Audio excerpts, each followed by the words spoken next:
Amplituner Kenwooda model KR9600. Jeden z największych bolidów tej klasy wyprodukowanych przez firmę Kenwood.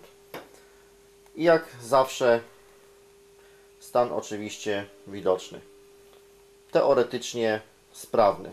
Bardzo duża maszyna o bardzo dużych mocach wyjściowych i przede wszystkim bardzo dobrej czułości tuner FM rzędu praktycznie 1,1,5 mikrowolta.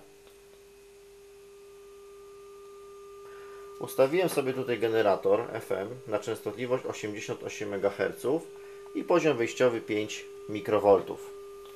Bardzo istotna rzecz w przypadku tunerów. Ustawienie zero detektora. Jest to jedyne poglądowe, jest to jedyny praktycznie wskaźnik, którym się sugerujemy podczas regulacji stacji, podczas dokładnego dostrojenia. Troszkę zwiększę wzmocnienie. Podałem częstotliwość 1000 Hz i chciałem tu pokazać, jaka jest różnica przy niedostrojonej stacji. Teoretycznie powinna być dostrojona stacja przy zero detektora, kiedy wskaźnik mamy w tej pozycji. W tym przypadku nie da się tego zrobić. Prawidłowe dostrojenie, jak słychać na dźwięku, uzyskujemy w tym miejscu. W momencie, kiedy zwiększymy poziom sygnału, załóżmy do 40 mikrowoltów, już będzie ta opcja niezauważalna. No, nawet jest. Czyli ogólnie tuner należałoby w tym egzemplarzu zestroić od podstaw. Następna kwestia. Potencjometry. Mamy 1000 Hz. Jest teoretycznie dostrojone. Większe wzmocnienie zrobię. Lekko trzeszczą.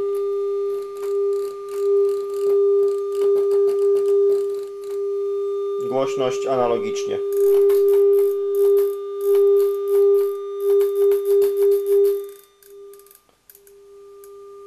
Przełączniki akurat w tym egzemplarzu są całkiem niezłe. Podczas zmian parametrów nie wydają z siebie dziwnych, niepokojących dźwięków. Troszkę przykorodowana obudowa.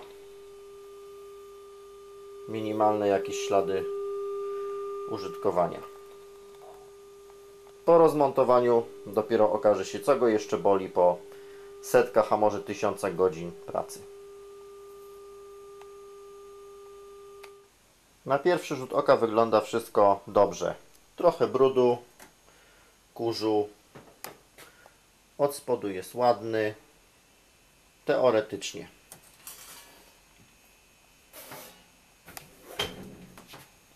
Przyglądając się na potencjometry, potencjometry się błyszczą. Wycieka z nich jakiś środek smarujący. Już jakiś super specjalista próbował naprawiać. To samo dotyczy potencjometrów regulacji barwy dźwięku. Następna rzecz to jest obecność przewodu, którego tutaj w oryginale nie powinno być, przylutowanego w sposób profesjonalny do oprawki bezpiecznika. Nie wiem, do czego on służy, ale to się okaże później. Poza tym wygląda ładnie. Niegrzebany, nielutowany, 100% oryginał. Trochę przełączniki przyśniedziałe, no ale to wszystko jest do zrobienia. Strona druga.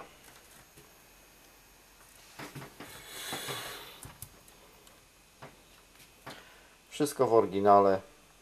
Wszystkie żarówki oryginalne. Już zaglądałem. Jedynie co sporo zanieczyszczeń. Ale jak na tyle lat i tak mało. Końcówki mocy nieosiągalne w tej chwili do tego modelu na ziemi. Oryginalne, specjalne, zrobione do tego urządzenia.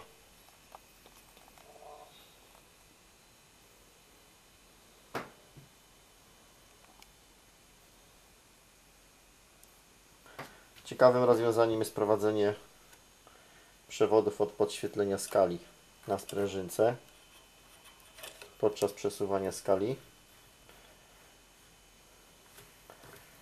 Przewód jest napinany.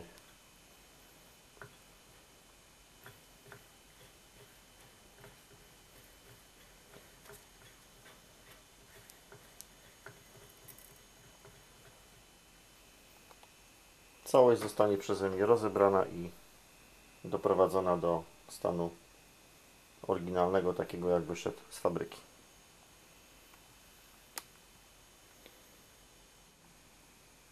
Troszeczkę już rozmontowałem. Tutaj od razu widać ilość wylanego środka do tak zwanej regeneracji przełączników i potencjometrów.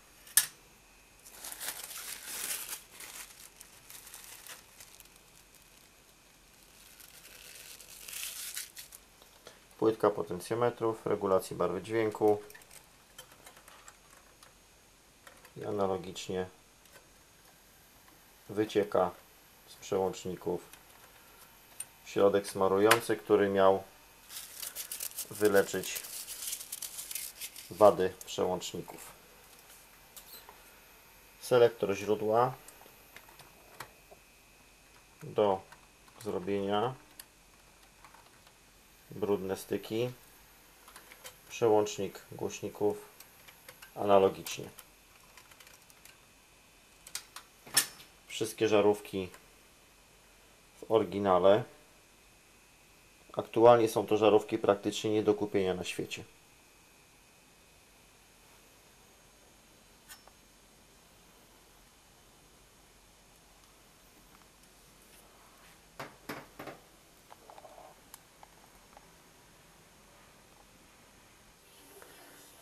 Potencjometry wymontowane, całe tłuste, od środków typu kontakt, które w dłuższym czasie powodują korozję elementów metalowych, jak również niepożądany efekt, wypłukują tak zwany specjalistyczny smar spowalniający, dzięki któremu potencjometry chodzą z takim fajnym oporem.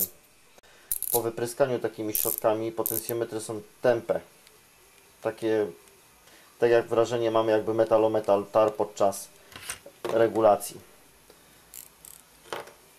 Przyglądając się dalej temu urządzeniu, patrząc na stan plastiku, w którym są zamontowane żarówki, który jest w stanie idealnym, bielusieńkim, oznacza to, że amplituner przepracował niesamowicie małą ilość godzin. Już patrząc na inne elementy z innych urządzeń, plastiki są zżółkłe od temperatury wywołanej przez żarówki. I im bardziej zżółkły plastik, czasami dochodzi do tego, że jest aż wytopiony, można od razu stwierdzić, że sprzęt był dość mocno eksploatowany. Sądząc po stanie tego amplitunera, przepracował może kilkaset godzin, co również sugeruje, że kondensatory elektrolityczne, które są tutaj zamontowane, będą w idealnym stanie technicznym. W miarę rozbierania wychodzą następne wady. W urządzeniach dużej mocy, które nie mają miękkiego startu, występuje bardzo duży chwilowy prąd w momencie włączenia. W związku z tym warto zajrzeć do włączników sieciowych. Tu po rozmontowaniu okazało się, że ten włącznik ma wypalone styki i praktycznie nadaje się do wymiany. Tutaj widać styki. Jeden jest krótszy, drugi dłuższy. Tyle zostało ze styków włącznika. Także należy go wymienić, ponieważ w pewnym momencie sprzęt już nie załączyłby się. Tu już mam przygotowaną drugą sztukę na wymianę.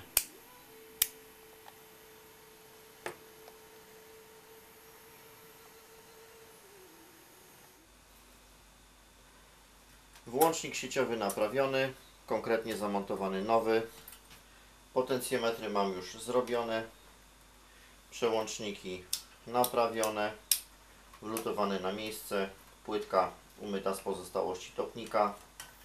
W tej chwili pozostało mi to poskładać i przystąpić do dalszych części naprawy.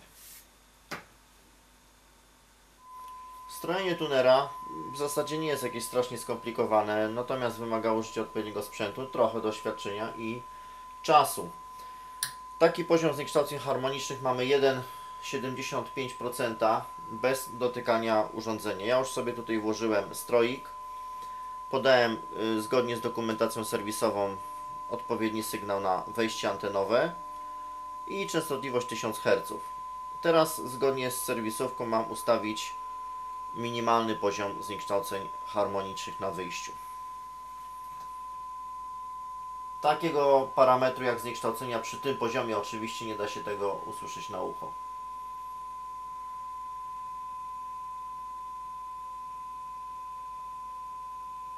Praktycznie to się, tak powiem, wykonuje ruchy maksymalnie pół obrotu rdzeniem cewki.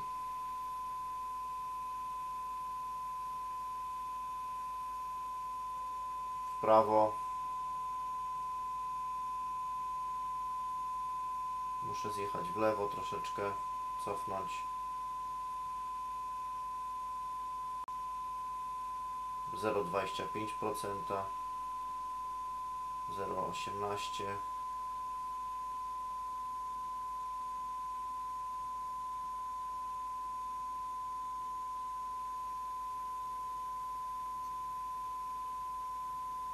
W zasadzie 0,17% to jest to, co mi się udało uzyskać zniekształceń harmonicznych.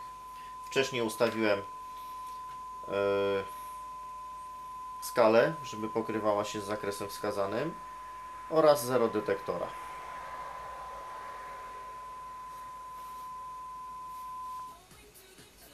Serwis zakończony pełnym sukcesem. Tuner zestrojony, potencjometry naprawione, przełączniki również, pomimo że nie wymagały tak naprawdę reanimacji, ale jak robić, to robić wszystko od podstaw. 0 detektora idealnie, wstraja się w częstotliwość FM. Skala również pokrywa się z tym, co rzeczywiście słuchamy. Ja tu ustawiłem 91 FM, jest 91 FM. Tutaj taka przestroga dla użytkowników takiego urządzenia. Sprzęt dysponuje ogromną rezerwą prądową. Pojemność kondensatorów o 40 000 mikrofaradów gwarantuje ogromny prąd zasilacza, bardzo dużą wydajność. Na tym urządzeniu można spalić bardzo dużo zestawów głośnikowych, na co trzeba zdecydowanie uważać. Ja tutaj używam włączonej funkcji muting. W przypadku wyłączenia tej funkcji w zasadzie pełna regulacja głośności kończy się na godzinie 9. Załóżmy, że teraz wyłączam muting. Jest tylko jedno pstryknięcie potencjometru. Jedno, drugie, trzecie. Już jest dość głośno, także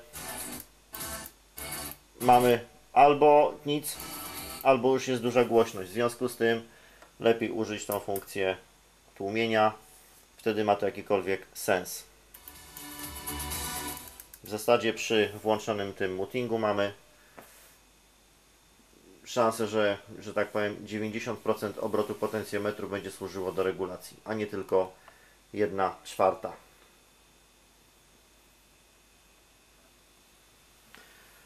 Takie niedogodności jak malowanie obudowy pozostawiam użytkownikowi. Wszystkie żarówki oryginalne, wszystkie kondensatory oryginalne, wszystkie śrubki oryginalne, 100% fabryka. Żadnych elementów obcych w tym urządzeniu nie ma. Troszkę widać ślady użytkowania, ale założenie jest proste. To ma być sprawne elektrycznie, elektronicznie. Jak mi to ktoś powiedział, jedni kupują meble, inni kupują sprzęt do słuchania muzyki. Jeszcze troszkę jakieś drobne obtarcia na panelu, ale nie rzutuje to na jakość odbioru. Tak jak wspomniałem, jest to sprzęt dla osób, które mają bardzo duże głośniki. Na pewno w tym amplitunerze nie zabraknie mocy do ich wysterowania.